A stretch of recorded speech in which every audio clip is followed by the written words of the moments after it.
வணக்கம். நல்ல எண்ணங்களும் நல்ல சிந்தனைகளும் நல்ல சொற்களும் நல்ல செயல்களும் இவை அனைத்தும் நம்மிடம் இருப்பின் இறைவன் நம்மிடமே இருப்பார். ஷோபனா தினேஷ் சேனலுக்கு உங்களை அன்புடன் வரவேற்கிறேன். இன்றைக்கி நம்ம பார்க்க போகிற பதிவு என்ன அப்படின்னா, கூடிய விரைவில் அக்ஷய திருதி வருதுங்க. இந்த அக்ஷய திருதியில் நம்ம ஏதாவது ஒரு தங்க நகை வாங்கணும் அப்படின்ற ஆசை எல்லோருக்குமே இருக்கும். அப்படி நீங்கள் தங்கம் வாங்க போகிறீங்களா, இல்லை வெள்ளி வாங்க போகிறீங்களா, இல்லை இன்னும் சில பேர் வைரம் ஏதாவது ஒரு பொருள் வாங்கணும் அப்படின்னு நினைக்கிறவங்க அக்ஷய திருதியில் வாங்கணும்னு நினைப்பாங்க. அவங்க கூட நான் சொல்லக்கூடிய இந்த ஒரு பரிகாரத்தையும் ஒரு சிறிய பூஜையும் செய்தால் போதுங்க. ஆனால் இந்த பூஜையும் இந்த பரிகாரமும் 3 நாட்கள் தொடர்ந்து செய்யணும். இப்போ இருக்கக்கூடிய இந்த 10 நாட்கள் இருக்கு இல்லையா, அந்த 10 நாட்களில் ஏதாவது ஒரு 3 நாட்களை செலக்ட் பண்ணிக்கோங்க. அந்த நாள் என்ன அப்படின்றதையும் எனக்கு கீழே கமெண்டில் சொல்லுங்கள். இந்த 3 நாட்கள் ஏதாவது ஒரு 3 நாட்கள் நீங்கள் விரதம் இருக்கிற 3 நாட்கள், இந்த வியாழன் வெள்ளி சனியெல்லாம் நிறைய பேர் விரதம் இருப்பீங்க இல்லையா, அந்த மாதிரி நாட்களில் தொடங்குறது அப்படின்றதும் ரொம்ப நல்ல பலனை கொடுக்குங்க. அதே மாதிரி இந்த சேனலில் நான் போடக்கூடிய எல்லா பரிகாரங்களும் ரொம்பவே சுலபமாக செய்யக்கூடியதும், அதே மாதிரி சுலபமாக கிடைக்கக்கூடிய மலிவான விலையில் கிடைக்கக்கூடிய பொருட்களை வைத்து தான் நம்ம பரிகாரங்கள் தொடர்ந்து பார்த்துட்ருக்கோம்.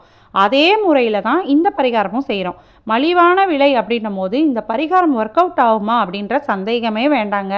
அந்த மாதிரியான பரிகாரங்கள் தான் ரொம்பவே நல்ல பலனை கொடுக்குங்க. நிறைய செலவு பண்ணி செய்யக்கூடிய பரிகாரங்கள் நம்மளுக்கு ரிசல்ட் கொடுக்கல அப்படின்னும் போது ரொம்ப வருத்தமாக இருக்கும். இந்த மாதிரி பரிகாரங்கள் நீங்கள் செய்யும்பொழுது அதோட ரிசல்ட் 100% கொடுக்குங்க. இந்த பரிகாரத்தை நீங்கள் 3 நாட்கள் தொடர்ந்து செய்யணும். அது எப்படி செய்யணும் அப்படின்றத நம்ம வீடியோக்குள்ளே போய் பார்த்துடலாம். வீடியோக்குள்ளே போய் பார்க்குறதுக்கு முன்னாடி என்னோடய வீடியோ நீங்கள் ஃபஸ்ட் டைம் பார்க்குறதா இருந்தாலோ, இல்லை சப்ஸ்கிரைப் பண்ணாமல் பார்க்குறதா இருந்தாலோ சப்ஸ்கிரைப் பண்ணிக்கோங்க. பக்கத்துலேயே பெல் பட்டன் வரும், அதை நீங்கள் ப்ரெஸ் பண்ணி ஆல்னு கிளிக் பண்ணி வச்சுக்கிட்டீங்க அப்படின்னா நான் போடக்கூடிய இந்த மாதிரியான ஆன்மீக குறிப்புகளும் ஆன்மீக பரிகாரங்களும் உங்களை உடனுக்குடன் வந்து சேருங்க. அது மட்டும் இல்லாமல் இந்த நாளில் இந்த பரிகாரம் செய்தோம் அப்படின்னா நல்ல பலன் கிடைக்கும்னு சொல்லக்கூடிய பரிகாரங்களை நீங்கள் முன்கூட்டியே தெரிஞ்சுக்கிட்டு அந்த அற்புதமான நாளில் இந்த பரிகாரத்தை செய்து பலனையும் பெற முடியும். அதனால் மறக்காமல் சப்ஸ்கிரைப் பண்ணிக்கோங்க. வாங்க இப்போ நம்ம வீடியோக்குள்ளே போகலாம்.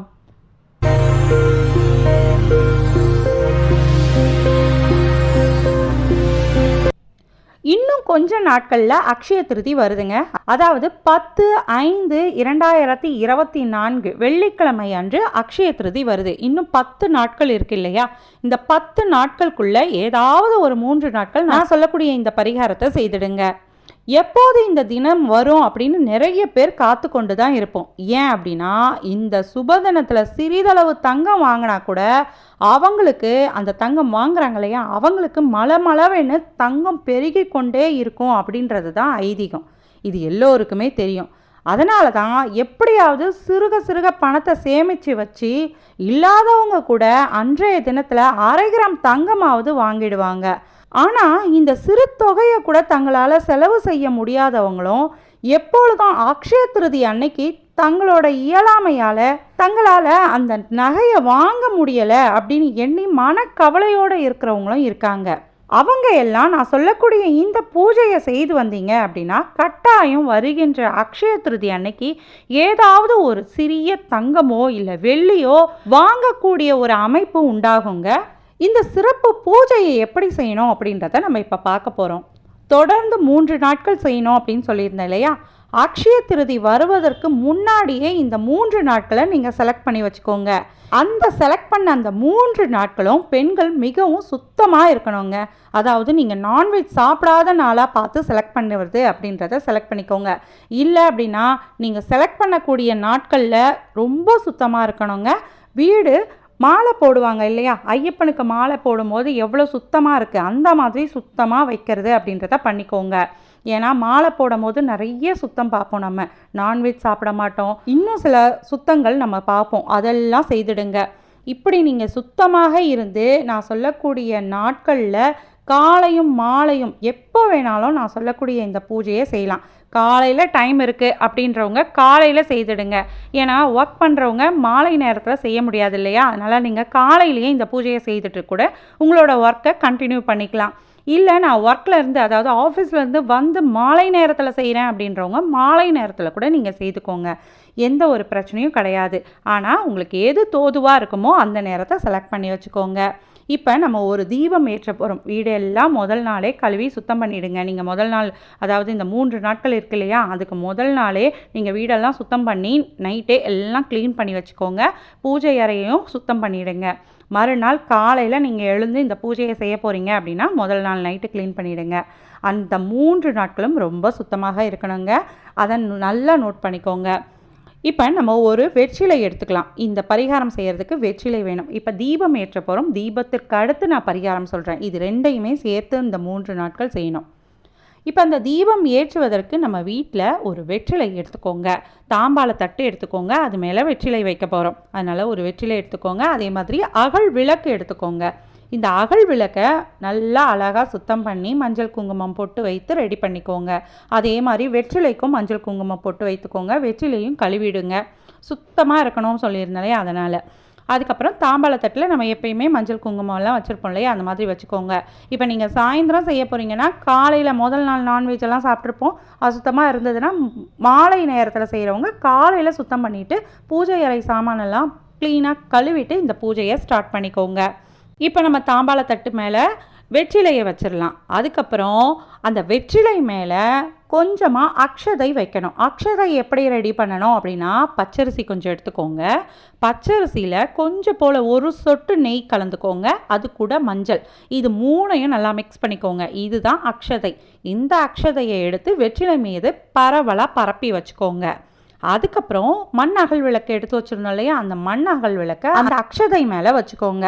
அந்த அகல் விளக்கில் நெய் ஊற்றி திரி போட்டு தீபம் ஏற்றி வச்சுக்கோங்க. இது நம்ம வீட்டு பூஜை அறையில் செய்கிறோம். எப்பயுமே காமாட்சி அம்மன் விளக்கு ஏற்றுவோம். அதை ஏற்றிட்டு கூடுதலாக இந்த விளக்கும் நம்ம ஏற்ற போகிறோம். இப்போ பூஜை அறையில் ரெடி பண்ணிட்டோம் இல்லையா, இந்த விளக்குக்குள்ளே இன்னும் ஒரு சில பொருட்களை நம்ம சேர்க்கணுங்க. இந்த தீபத்தை ஏற்றுவதற்கு முன்னாடி இந்த விளக்குக்குள்ளே கொஞ்சம் போல் பச்சை கற்பூரத்தை நுணுக்கி அந்த எண்ணெயில் சேர்த்துக்கோங்க, அந்த நெய்யில் சேர்த்துக்கோங்க. ஒரு ஏலக்காய் போட்டுக்கோங்க. அதை நீங்கள் நசுக்கி போட்டுக்கலாம். அப்படி இல்லைன்னா அதை 2ஆக பிரித்து அதை போட்டுக்கோங்க. அது கூடவே டைமண்ட் கற்கண்டு 3 அப்படின்ற எண்ணிக்கையில் சேர்த்துக்கோங்க. இப்போ இதெல்லாம் சேர்த்து தீபத்தை ஏற்றிடுங்க. அதுக்கப்புறம் இப்போ நம்ம ஒரு பரிகாரம் செய்ய போகிறோம். அதுக்கு நம்ம ஒரு துணி வேணுங்க. அந்த துணி எந்த கலரில் இருக்கணும் அப்படின்னா, சிகப்பு நிறத்தில் இருந்தால் எடுத்துக்கோங்க. அப்படி இல்லைன்னா மஞ்சள் நிறத்தில் எடுத்துக்கோங்க. இந்த 2 கலருமே நல்லது தான். அதில் எந்த துணி உங்களுக்கு கிடைக்குதோ, லைனிங் துணியாக இருந்தது அப்படின்னா ரொம்ப நல்லது. அதை விட நல்லது அப்படின்னா பட்டு துணின்னு சொல்லுவோம் இல்லையா, சிவப்பு பட்டு துணியாக இருந்தால் அதை எடுத்துக்கோங்க. இல்லை மஞ்சள் கலரில் இருக்கக்கூடிய பட்டு துணியாக இருந்தால் அதையும் எடுத்துக்கோங்க. இதில் ஏதாவது ஒன்று எடுத்துக்கோங்க. அதில் நம்ம என்ன சேர்க்க போகிறோம் அப்படின்னா, கொஞ்சம் போல் சோம்பு எடுத்துக்கோங்க. 1 ஸ்பூன் சோம்பு எடுத்துக்கோங்க. கொஞ்சம் போல் பச்சை கற்பூரம் ஒரு சின்ன துண்டு எடுத்துக்கோங்க. 3 ஏலக்காய், 3 கிராம்பு, அது கூட 1 ரூபாய் நாணயம். இதெல்லாம் நம்ம சேர்த்து கட்ட போகிறோம். இதெல்லாம் சேர்த்தோம் இல்லையா, இது கூட மஞ்சள் கொஞ்சமும் குங்குமம் கொஞ்சமும் அதில் வச்சுடுங்க. வச்சுட்டு ஒன்றாக மூட்டை கட்டி வச்சுக்கோங்க. இந்த மூட்டையை நம்ம ஏற்றி வச்சுருக்கோம் இல்லையா, வெற்றிலை மீது விளக்கு, இந்த அகல் விளக்கு, அது பக்கத்தில் வச்சுடுங்க. வச்சுட்டு மனமார மகாலட்சுமி தேவியை மனதார வழிபாடு செய்யுங்க. மகாலட்சுமிக்கு முன்னாடி தான் இந்த தீபமும் எரியணுங்க. இப்போ இந்த தீபத்தையும் எரிய வச்சிட்டோம். கூடவே நம்ம இன்னொரு காரியம் பண்ணணும். அது கண்டிப்பாக முக்கியங்க.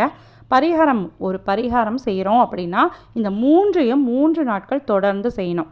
ஓகேவா? அதுக்கப்புறம் ஒரு பிரியாணி இலை எடுத்துக்கோங்க. எங்கேயுமே டேமேஜ் இல்லாத ஒரு இலையாக பார்த்து எடுத்துக்கோங்க. அக்ஷய திருதி அன்று நான் ஏதாவது ஒரு சிறிய அளவிலான தங்கமாவது வாங்கணும் அப்படின்னு எழுதிக்கோங்க. இல்லை சில பேர் ஒரு 5 சவரம் வாங்கணும் அப்படின்னு நினைக்கிறவங்க 5 சவரம் நகை வாங்கணும் அப்படின்னு எழுதிக்கோங்க. இல்லை நான் கொஞ்சம் ஒரு கம்மல் ஆசைப்பட்டக்க, அந்த கம்மல் வாங்கணும் அப்படின்னு நினைக்கிறீங்கன்னா அதையும் எழுதிக்கோங்க. உங்களுக்கு என்ன ஆசை இருக்கோ அதை எழுதிக்கோங்க. சில பேர் பெரிய நகை வாங்கணும் அப்படின்னு நினச்சிருப்பீங்க இல்லையா, அந்த மாதிரி என்ன நகை நீங்கள் வாங்கணும்னு ஆசைப்பட்டீங்களோ அதை எழுதிக்கோங்க.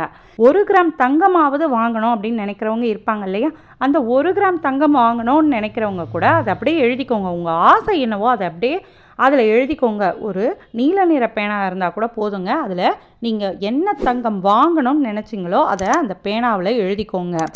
அதுக்கப்புறம் அந்த இலையை உங்கள் கையில் வச்சு கண்களை மூடி மகாலட்சுமி தாயாரை ஒரு 5 நிமிடம் வேண்டிக்கோங்க. வேண்டி அந்த பிரியாணி இலையை நம்ம ஏற்றி வச்சுருக்கோம் இல்லையா தீபச்சுடர், அந்த தீபச்சுடரில் காண்பித்து முழுவதும் எரிச்சிடுங்க. எரிச்சிட்டு வேண்டுதலை கட்டாயம் 3 நாட்கள் வைத்து கொண்டே இருங்க.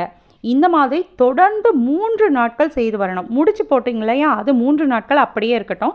விளக்கை மட்டும் நீங்கள் டெய்லி ஏற்றிக்கிட்டே இருக்கணும். அந்த விளக்கை லைட்டாக தொடச்சிட்டு திரும்பவும் மறுநாள் நீங்கள் செய்கிறீங்க அப்படின்னா, நெய் ஊற்றுறீங்க இல்லையா, அதற்கு முன்னாடி முதல் நாள் நெய்யெல்லாம் காலியாக இருக்கும் இல்லையா, அந்த திரியை மாற்றிடுங்க. நெய் ஊற்றின இடத்த ஒரு டிஷ்யூ பேப்பரை வச்சு தொடச்சிடுங்க.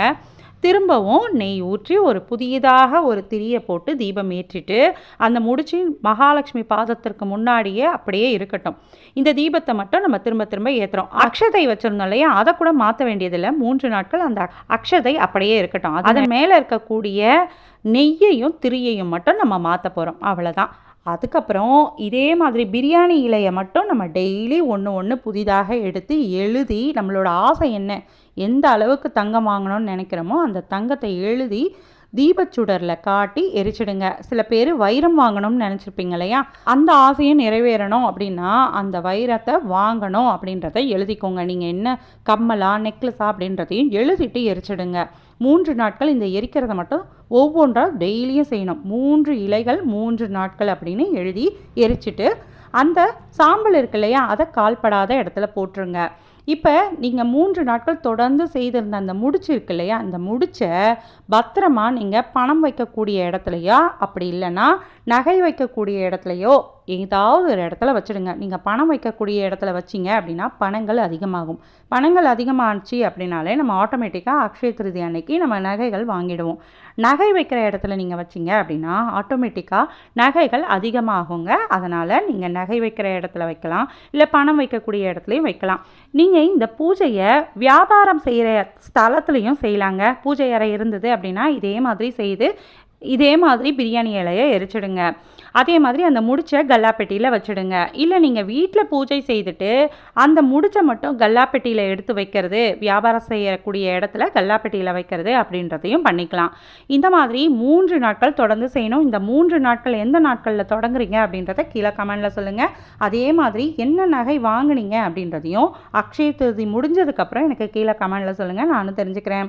உங்களுக்கு இந்த மாதிரியான சுலபமான பரிகாரங்கள் வேணும் அப்படின்னா அதையும் கீழே கமெண்டில் சொல்லுங்கள். லைக் பண்ணிங்க அப்படின்னா அதுவும் நான் தெரிஞ்சுக்குவேன்.